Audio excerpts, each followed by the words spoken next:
Grace and peace be with you. I'm Reverend Kristen Strobel, coming to you on this beautiful Thursday afternoon. It's been several weeks since I've done the announcements with you through video.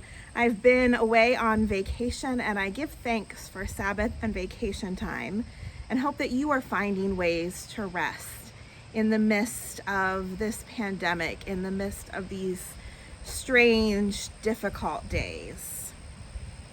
For this Sunday's worship, we're starting a new sermon series. It's called Why Worship?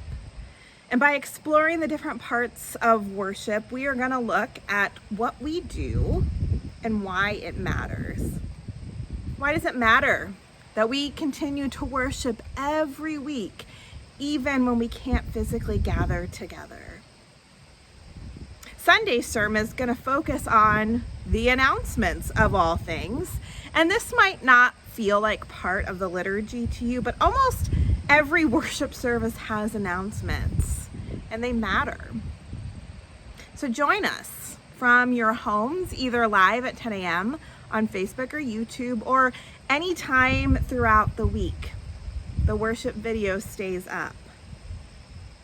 This Sunday, because it's a holiday weekend, we are not going to have sermon discussion after worship, and we are not going to have the children's worship Zoom time.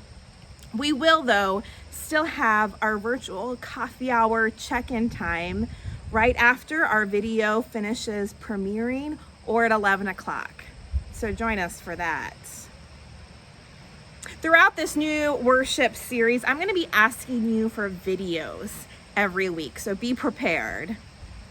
Your videos, they make a huge impact on our worship services. It enables us to see each other and for multiple people to be part of the liturgy. The word liturgy literally means work of the people. And by sharing your videos, you are making our worship services truly the work of the people. So the first set of videos I'm asking for is I'd like as many videos as possible of people at their front doors, welcoming people in and saying, "This is the day that the Lord has made. Let us rejoice and be glad in it." Again, in our weekly e-voice, you will find instructions about how to submit these and the prompt in case you forget. So please help me out by getting me these videos by next Wednesday, September 9th. My friends, it's a strange time, isn't it?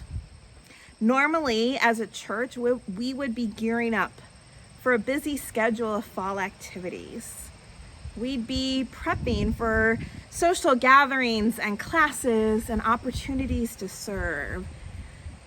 And all of that looks different this year. All of that looks different, and I mourn that. But there are ways to connect and to continue to nurture our spiritual growth and to serve. Hopefully you've been seeing those in our e-voice. Specifically, Susan Smalley is going to be leading the church in another 21-day racial justice challenge.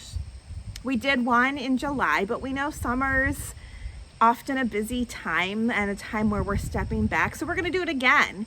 Even if you did it then in July, we always have more to learn, to reflect on, to grow. So join us again. Every day you'll have a prompt of things to read or listen, watch, or reflect.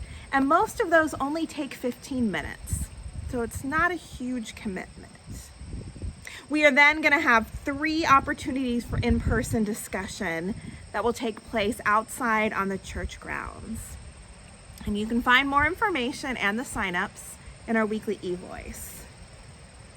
Also, we've been having Kids Spirit in Motion, led by Beverly Bonning on our church grounds for the last couple weeks. And there's one more opportunity for your child to attend.